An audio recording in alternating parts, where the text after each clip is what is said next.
नमस्कार दोस्तों, attitude classes में आप सभी का स्वागत है। यह प्रश्न पत्र केवल ग्रुप डी के लिए है। इसमें 15 क्वेश्चन 15 मिनट टाइम दिया जा रहा है और प्रत्येक प्रश्न के लिए एक सही उत्तर करना अनिवार्य है। अब क्वेश्चन नंबर 1 है, निम्नलिखित में से किस रोग में विषाणु खुले गांव से होकर प्रवेश कर जाते हैं? तो ऑप्शन नंबर ए है हमारा टिटनेस। ओके, तो नेक्स्ट क्वेश्चन की तरफ चलते हैं दोस्तों। निकटतम तारे से पृथ्वी पर प्रकाश कितने समय में पहुंच जाता है? तो इसका बिल्कुल सही जवाब है option number D, 500 second. Okay, रासायनिक यौगिक का सबसे छोटा यूनिट जो अभिक्रिया में भाग लेता है वो कौन सा है? अणु होगा। ठीक है, ऑप्शन नंबर डी। बहुत से लोग कह रहे होंगे कि रासायनिक यौगिक में सबसे छोटा अणु तो परमाणु होता है, तो ये गलत जवाब है, क्योंकि रासायनिक अभिक्रिया में कोई भी पार्टिकल तब भाग करता है जब वो अणु के फॉर्म में होता है। ठीक, ऑप्शन नंबर क्वेश्चन नंबर 4, मानव अंग में या शरीर में विटामिन नहीं करता है। तो क्या नहीं करता है? पाचन में सहायता नहीं करता है, औषधि के पाचन में सहायता नहीं करता है, वृद्धि में सहायता नहीं करता है, या कार्यशक्ति की आपूर्ति नहीं करता है। तो हमें जैसा कि पता है कि हमें विटामिन से ऊर्जा नहीं मिलती। जब ऊर्जा नहीं मिलती तो कार्यशक्ति की पूर्ति कैसे होगी? तो इसलिए ऑप्शन नंबर डी क्या होगा? हमारा सही जवाब होगा। अत्यधिक आघातवर्धनीय धातु है। अत्यधिक आघातवर्धनीय धातु यानी आघात का मतलब होता है जो बहुत ज़्यादा पीटा जाता हो। तो अत्यधिक आघातवर्धनीय धातु के रूप में कौन जाना जाता है? तो वही सोना को हम लोग जानते हैं, यानी कि सोना, ऑप्शन नंबर बी। तो इस तरीके से हमारा ऑप्शन नंबर बी यानी सोना सही जवाब होगा। टिहरी बांध उत्तराखंड सरकार द्वारा किस नदी पर बनाया गया है? तो ऑप्शन नंबर ए है भागीरथी नदी पर, ऑप्शन नंबर बी है गंगा नदी पर, ऑप्शन नंबर सी है सरयू नदी पर, ऑप्शन नंबर डी है इनमें से कोई नहीं। तो आप लोग बिल्कुल सही जवाब दें, बिल्कुल बिल्कुल। तो ऑप्शन नंबर ए है भागीरथी नदी पर। किस नदी पर? भागीरथी नदी पर। चलते हैं आगे की तरफ चलते हैं। क्वेश्चन नंबर 7 है, माई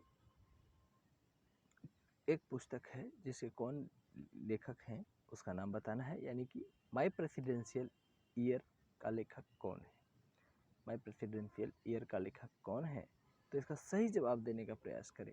S Radhakrishnan, B V. Giri, R Venkataraman, R K Narayan. तो इसका सही जवाब बिल्कुल सही जवाब हो जाएगा ऑप्शन नंबर सी, यानी कि आर वेंकटरमण। ओके,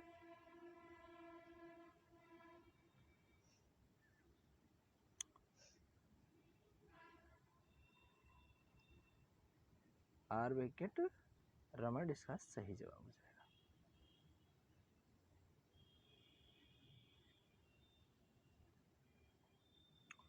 चलिए नेक्स्ट क्वेश्चन की तरफ चलते हैं। मानव शरीर का कौन सा अंग पुनरुद्भवन को प्रदर्शित करता है?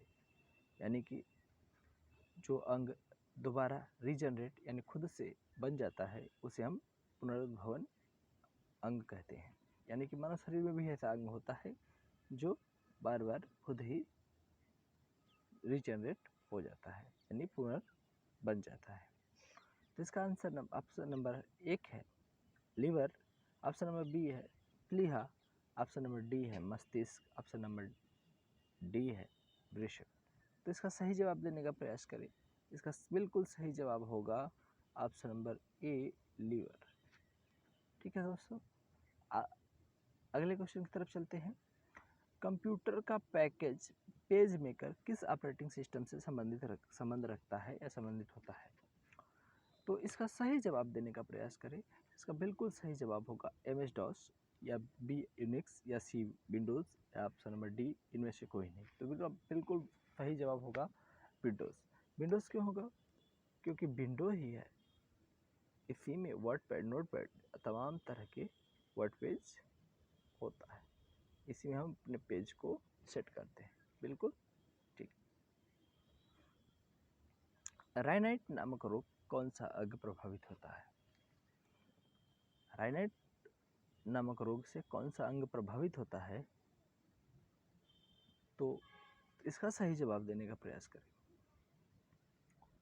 तो वही नाक, यानी कि नाक, ऑप्शन नंबर ए, यानी नाक हमारा रायनाइट नामक रोग से प्रभावित होता है।